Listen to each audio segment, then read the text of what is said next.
E aí, gente, tudo bem com vocês? Lu Investing aqui novamente e para falar a respeito de indicadores para entender o preço das ações na bolsa, certo? Para entender se está cara ou se está barata. Porque afinal a gente tem sempre aquela máxima no mercado financeiro, nas ações, na bolsa, né? Que é assim, você tem que comprar na baixa e vender na alta. Mas aí como que você vai entender se está cara ou se está barata a ação para você seguir essa ideia, né? Bom, então esses dois indicadores que eu vou apresentar para vocês hoje te ajudam justamente a entender isso, né? Então eu vou falar hoje sobre o P sobre VP e P sobre L, tá? Então, fala sobre o preço sobre o valor patrimonial e o preço sobre lucro das ações, para vocês entenderem como avaliar de fato se está caro ou se está barato. Até porque, acho que, assim, eu já vi algumas pessoas, na verdade, falando o seguinte, que, eu vi, por exemplo, uma ação que está custando R$100.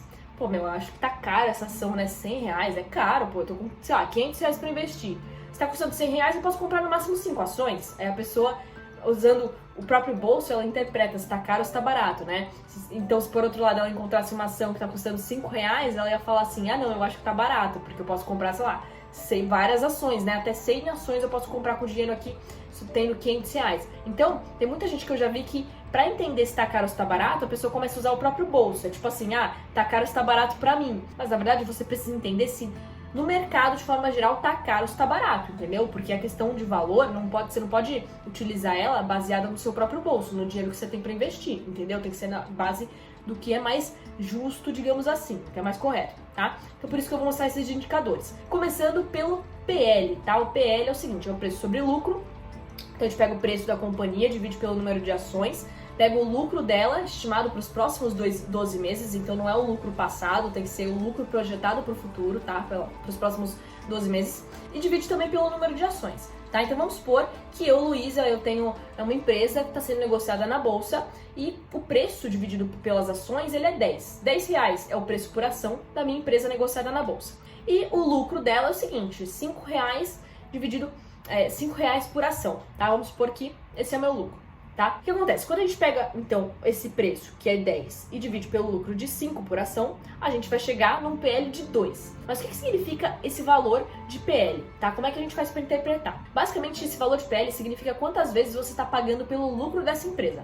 Quando o PL é 2, significa que você está pagando 2 vezes pelo lucro que a companhia está fazendo, que a companhia pretende fazer. Tá bom? É isso que está acontecendo. E também, ele é uma forma de você interpretar em quanto tempo que a companhia conseguiria retornar o valor que você colocou ali no investimento. Quanto tempo que vai demorar para retornar o valor que você deixou ali investido. Nesse caso aqui, hipotético, que eu fiz, seria de 2 anos, tá? Mas lembrando também, quando eu tô fazendo isso, quando eu tô fazendo essa análise desse jeito, eu não tô levando em consideração o fato de que a empresa, né, tá fazendo o seu movimento para crescer, né? Eu tô fazendo o meu movimento ali na empresa para fazer ela ter mais crescimento, poder ter mais lucro ainda, cada vez maior ao longo dos trimestres e tudo mais. E tudo isso, né, esse potencial de crescimento da empresa, também afeta no potencial de lucro dela, tá? Então isso pode fazer com que diminua bastante também o tempo para você conseguir recuperar todo o valor que você, na verdade, receber de volta todo o valor que você investiu ali, entendeu? Em forma de rentabilidade, tá? Então assim funciona. Agora, vamos fazer o seguinte, vamos fazer uma simulação prática de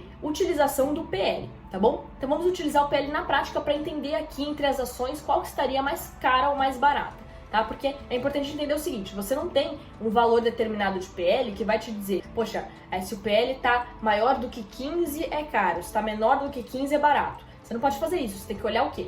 No setor. Dentro do setor ali, por exemplo, setor financeiro, que eu quero pegar agora pra gente avaliar.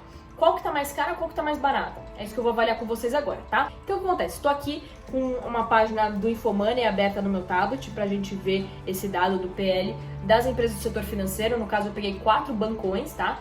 Banco do Brasil, Itaú, Santander e Bradesco pra gente analisar como é que tá o PL deles na bolsa, certo?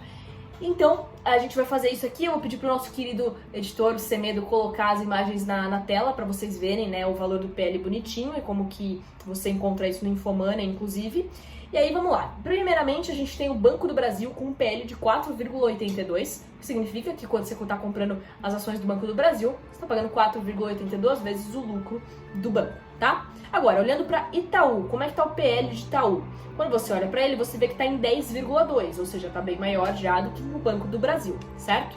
Bom, vamos lá para Bradesco então. Bradesco tá com PL, olha aqui, PL de Bradesco 9,35, já está menor do que Itaú, maior do que Banco do Brasil. E, por outro lado, a gente tem aqui Santander, com um PL de 7,65, que é menor tanto em relação ao Itaú quanto em relação ao Bradesco. Por outro lado, é maior ainda do que o Banco do Brasil. Agora, é importante eu parar para fazer umas observações importantes aqui, tá? É o seguinte, primeiramente a gente tem que ver que assim, qual que é a grande diferença entre Itaú, Santander e Bradesco para o Banco do Brasil? Poxa, você tem aqui desse lado 3 bancos privados e aqui você tem um banco que é estatal. E o banco estatal, na verdade empresas estatais, tendem a estar sendo negociadas a múltiplos menores, a gente fala. Então, elas tendem a ter um PL menor mesmo do que os outros que são privados. Porque o mercado sempre tem aquele receio a mais do fato de ser estatal, então está sujeita a temores políticos, intervenções políticas de alguma forma, pode estar sujeita a isso, tá? Então acaba ficando mais descontada, então o mercado acaba estando menos disposto a pagar mais assim pela ação em relação aos outros bancos, tá? Agora você vai ver um banco privado, o mercado costuma às vezes estar disposto a pagar mais. Claro que também depende de outras particularidades do banco, então assim, também se fosse um banco ruim, não estaria tão disposto a pagar tanto, né? Enfim, depende de outros fatores, mas de forma geral é isso, ok? Então, essa é uma primeira forma de interpretação que a gente pode fazer, certo? A gente tem que entender que o Banco do Brasil tende a estar mais descontado, então é melhor, por exemplo, você pegar os bancos privados e comparar entre eles qual que teria o PL menor, porque é uma comparação até mais justa, certo? Então, aqui você entende que entre os bancos privados que a gente está analisando, o Itaú teria o maior PL, enquanto que o Bradesco ficaria com o segundo maior PL e o Santander com o menor PL entre os três. Tá? Isso que a gente vê aqui. Então, a princípio, o Santander seria o mais barato deles. Agora, passando para uma outra forma de você interpretar o valor, assim, na verdade, o valor justo para você estar pagando na ação, se está caro, se está barato, esse tipo de coisa, tá? A gente tem o P sobre VP, preço sobre valor patrimonial, certo? Então, você pega o preço ali da companhia dividido pelo número de ações e o valor patrimonial dividido pelo número de ações. O valor patrimonial, ele é basicamente o capital social da empresa, é o valor ali que os acionistas, os sócios do negócio colocaram na empresa, tá certo? Isso conta inclusive com os acionistas da bolsa e tudo mais. E aí você vai fazer essa relação, tá? O que acontece aqui? Aqui você tem basicamente um valor definido para você entender se está caro ou se está barato, certo? Então assim, quando você tem um P sobre VP que está maior do que uma vez, está maior do que 1, significa que a companhia está cara, porque está negociando mais vezes do que o valor patrimonial dela. Agora, por outro lado, se ela está negociando com P sobre VP igual a 1, significa que você está pagando o valor justo pela companhia. O preço e o valor patrimonial estão batendo. Agora, se você está comprando uma ação ali cujo P sobre VP é menor do que 1, significa que você está pagando mais barato, porque você está pagando um valor menor da ação em relação ao seu valor patrimonial. O valor patrimonial dela é maior do que o preço que você pagou na ação, certo? É isso que significa. Então é basicamente essa regrinha aqui no P sobre VP, para você analisar, certo? Aqui é um pouco mais simples. Mas agora, é importante ressaltar também que tem as suas falhas, tá? Tem umas certas falhas aqui nesse indicador. Por quê? Porque no P sobre VP, você está considerando no valor patrimonial só aquela coisa que é tangível, né? Pô, o capital social da empresa, aquela coisa que é tangível.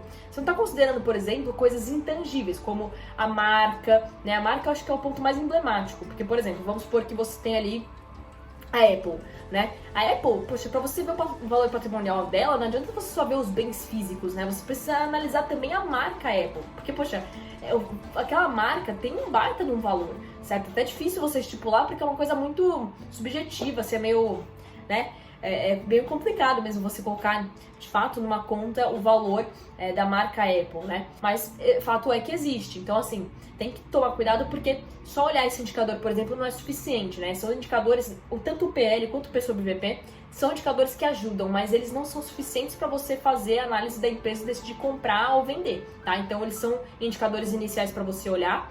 Claro que assim, a empresa, pô, eu olhei esse setor, essa empresa tá mais barata do que as outras. Continua a análise a partir dessa empresa. Pega essa empresa que tá mais barata e continua analisando ela, certo? Aí você vê, putz, eu não sei, não gostei muito, não sei se tá muito bom aqui, esse ponto ou outro.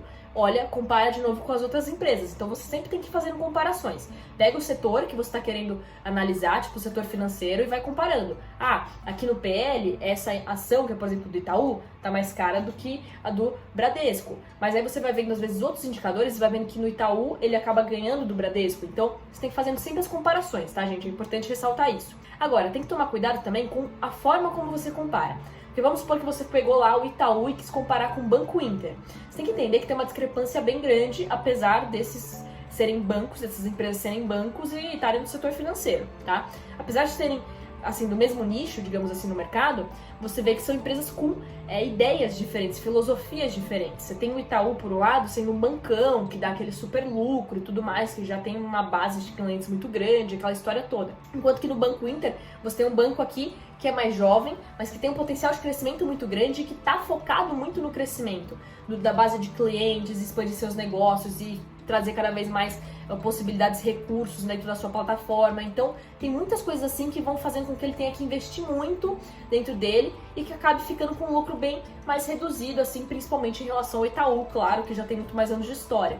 Então, quando você vai analisar um PL de um Banco Inter, é normal que você veja ele muitas vezes mais do que o Itaú, você veja ele muitas vezes maior do que de um Itaú, certo? É normal que aconteça isso, então tem que tomar cuidado, porque às vezes nas empresas você tem certas particularidades, e quando você olha só pro PL, só pro VP, sobre VP, e não para pensar um pouco mais em outras coisas, né, outros detalhes, você acaba às vezes fazendo umas interpretações não tão boas. Então tem que ficar um pouco ligado nisso, mas pode deixar que em próximos vídeos eu venho aqui falar de mais indicadores para vocês ficarem de olho e analisarem também, para vocês conseguirem analisar as empresas de uma forma mais completa, tá bom? Então é isso, gente. Muito obrigada por terem me acompanhado até aqui. Beijos econômicos para vocês e até a próxima.